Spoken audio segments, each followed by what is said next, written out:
First up, we have Sandra Fruendt from Google.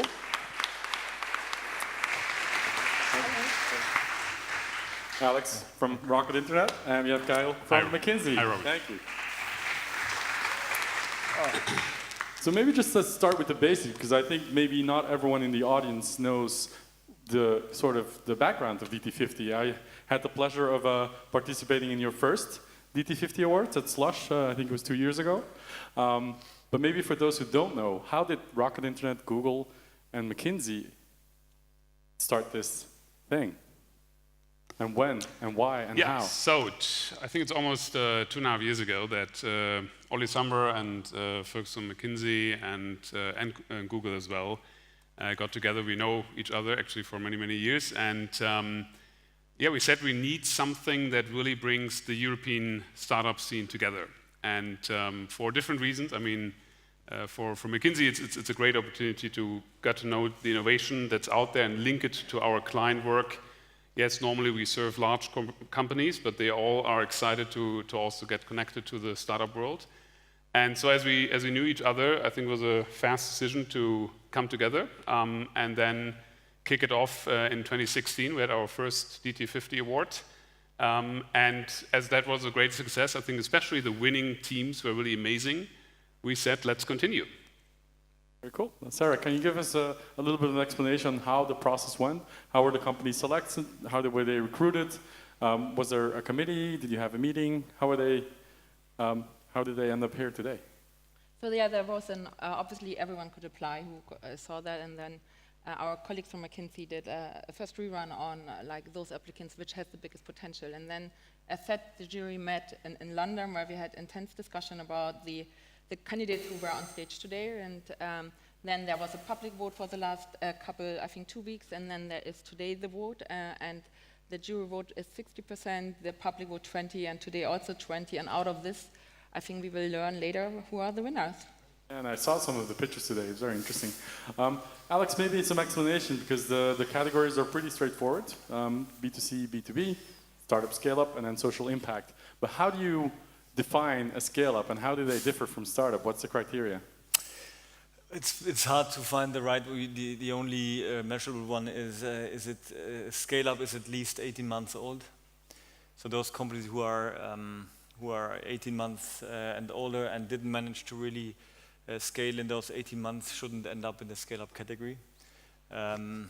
The KPIs that we get are not as complete as to really filter out those who maybe are still a little bit small for that category, but I think scale-ups typically are a bit older and a bit bigger than the startups.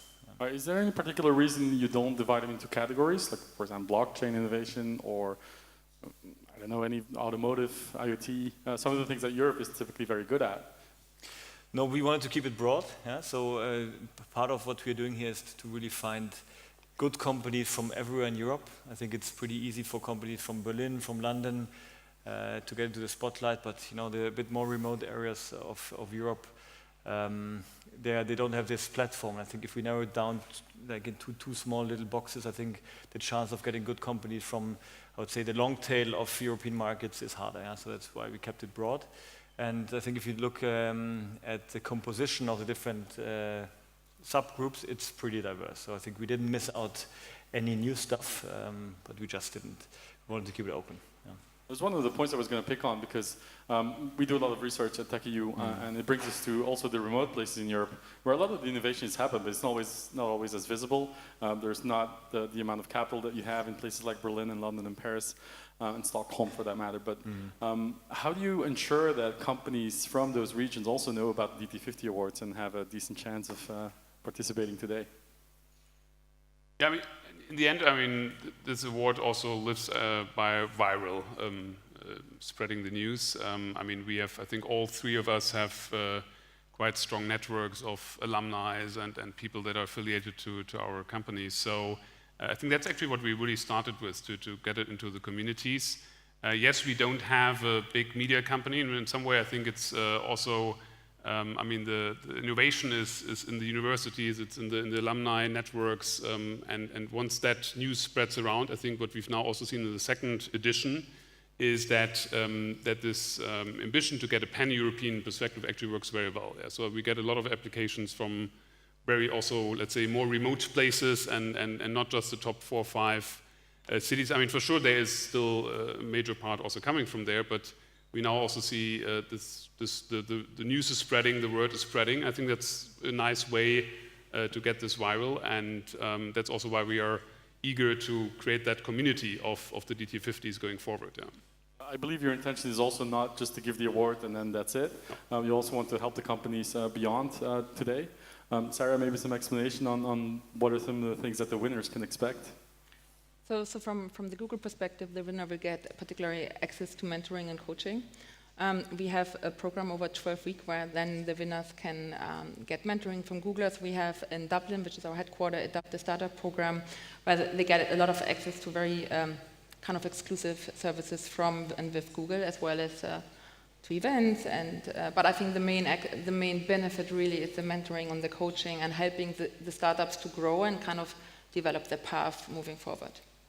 Bit of a devil's advocate question, but is it also a way for Rocket Internet to identify interesting startups to work with or invest in or maybe even acquire down the line?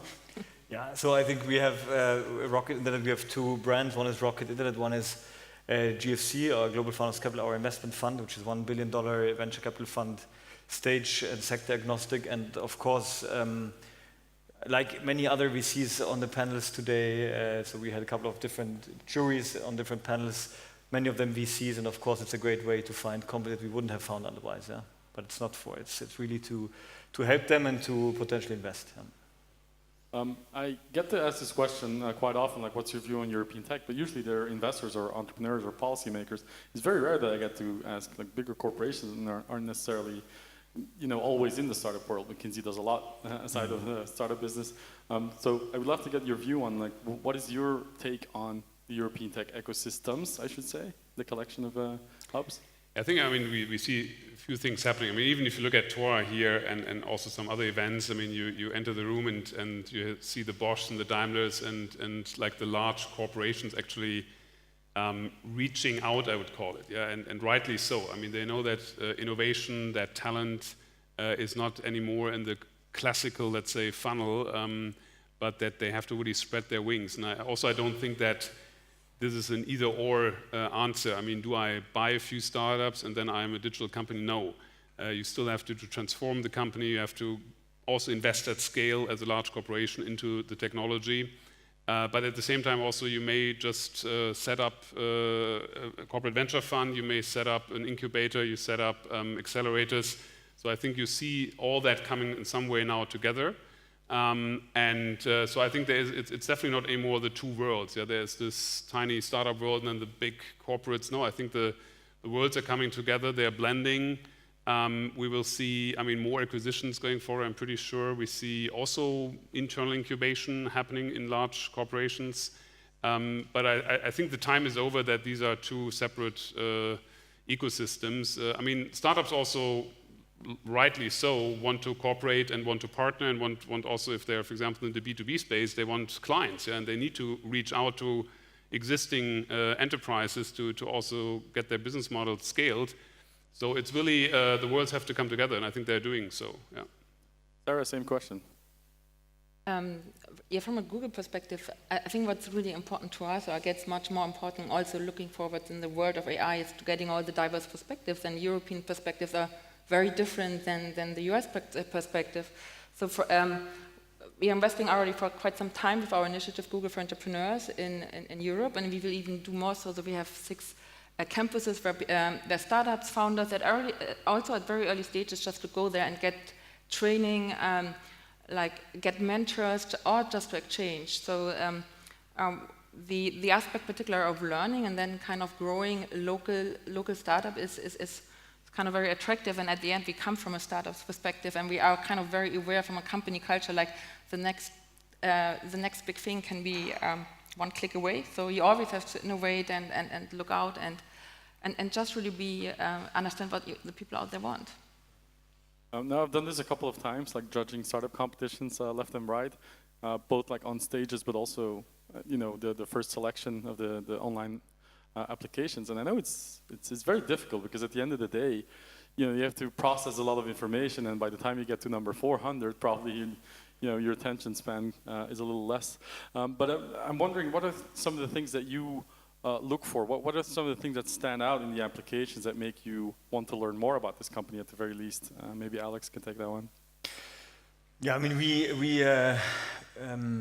when we look at companies, obviously we look at the business potential and so the quality of management team. How big is the idea? How defendable is the idea? How likely is it that this idea or this young company will be there in 10 years and be hopefully a world-leading company? And I think it's pretty much the same perspective that we take when we invest. So I looked mostly after the B2C segment here in that jury, but I think from our point of view, it's how likely is it that this company will be in its segment? So how good is the segment, and will this company be the winner in its segment? Yeah, I think that you're pretty fast in narrowing down from 400 to 40, but then today I changed. Actually, I had my own ranking after the London meeting, and I changed my ranking today after meeting the teams in person. So that's it's just not that easy. Yeah? Sarah, on the same note, what are some of the major mistakes that you saw in the applications that didn't make the cut? Like, well, what do they usually lack? What are they usually like? So I had the pleasure to look after the social for impact activities, and I think this is where we kind of said we put this away when there was no clear social cause, or it was a very challenging category because there was just no unique purpose. So what we were looking for was like, is it something unique you haven't seen and who can drive a sustainable impact? And we had some very promising candidates, and just commenting on like what was the experience today, it was actually extremely enriching to see like how passionate the startup founders were, and they gave us a lot of additional information we might not have had to before to make the judge. But I think if you think about putting something away, it's probably more the uniqueness and not being clear on what is the social impact in that category. Well, not necessarily related to DT50 awards, but what are some of the mistakes that you see startups make when they work with corporates, both in terms of expectations and actual execution? Yeah, again, I think, corporates are not an unanimous mass. Yeah, these could be either clients if you're in the B2B space, and here I think always there is a challenge that you are really, you need to essentially have a credibility and also a seriousness that, if a corporate really starts to work together with you, they're often shifting the whole ship in a certain way towards that startup, and they are slow in doing that. So and startups have to really be persistent. Yeah, you have to not give up. And yes, sales cycles, for example, can take months and quarters. And I've also been an entrepreneur myself. You normally not tend to be patient, but I think sometimes you need to be patient and persistent, and don't get, let's say, frustrated if you don't get the right deal immediately. And I guess we're used in the startup world, we're used for very fast decision making, and the VCs and the whole ecosystem is very, let's say, responsive. Sometimes corporates are just, they don't. They really have long cycles. But I think my point here is be persistent, don't give up too early. The other one is, if you, for example, if you also look at corporates as investors, I personally think that that corporate venture capital is always a tricky thing. We've seen it coming and going and coming and going in a certain way, because I think still a lot of corporates, actually it's not the startups making the mistake, it's the corporates that do the mistake, that they think they have like every investment is a secure one, is a safe bet. We all know it's not true. You maybe have the 1 out of 10 that really is successful, and corporates don't like that. They rather want certainty. They're rather risk averse, and so I think that's more on the other side. The investor, corporates as an investor, it will always be a tricky one, because they may not be patient, and they may not have the funds to really fund through the different cycles. So I think in the end, there are different traits that corporates and startups bring to the table. But again, I think the divide is blurring, or the borders are blurring, and also both sides learn how to get along with each other. And I also saw in our participants here of DT50 this year that in the B2B space, for example, they have an impressive list of really large corporates as their clients. Yeah, so you see them really being successful in this, and so it seems to work. You mentioned corporates can be clients, they can also be investors, they can also be buyers. And this is something we see a lot in the research that we do at Tech.eu. It's consistently, year after year, it's American companies consistently being the top one buyer of European tech companies. And I always wonder, like, aren't there enough bigger companies in Europe to kind of close the gap, or at least, you know, make the gap a little less significant? Do we have enough active M&A going on in Europe? Maybe Alex, from your perspective. I mean, I don't know your research and if what type of companies are buying those other companies. I mean, obviously we have a very rich industrial landscape in Europe, but we don't yet have very large tech companies. So we're now starting to have some, but until last year, I think if you look at the top 30 German companies, the DAX 30, if you look what the youngest one in that group, I think is still SAP with 47 years. Yeah? And so there's just, we do have many companies, but they're just not as big as if you look at the top US companies. Out of the top 10, I think 6 are tech companies already, or of the top 100, maybe 40 are tech companies. And so I think until our tech industry here has not matured and is big enough to actually buy large companies, that won't happen. And I think the other, I don't follow too much if some of the older industrial companies. So we haven't sold. So whenever we sold companies, we sold to US tech companies. We have not yet, I think, sold any material medium-sized companies to, apart from publishing, so TV stations and media houses, yes, but other type of companies, not yet. Yeah. Sarah, maybe you can share your thoughts on this as well. I'm not the expert in the M&A as I'm in the marketing, and from a marketing perspective at Google, we look more how we can actually help those companies, and we see actually a little bit of a different structure here.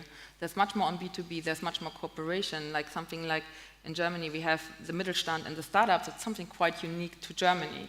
And we have similar, like very unique structures in all the different markets. And yes, we are a big market, but we also are, all the markets are kind of very proud of their own kind of like approach. So, like to this respect, I would probably say maybe it's also very hard. Like just from an investment perspective, I understand this perspective. From a kind of structure perspective of the market, I'm not sure whether we would have expected those kind of big mergers necessarily out of Europe. How important are these type of awards? Because I know there's always talk about we don't have enough role models, we need to give more visibility, but are awards and pitching competitions, for that matter, really the way forward on, you know, giving visibility to European tech? Of course you're going to say yes, because you're the organizers.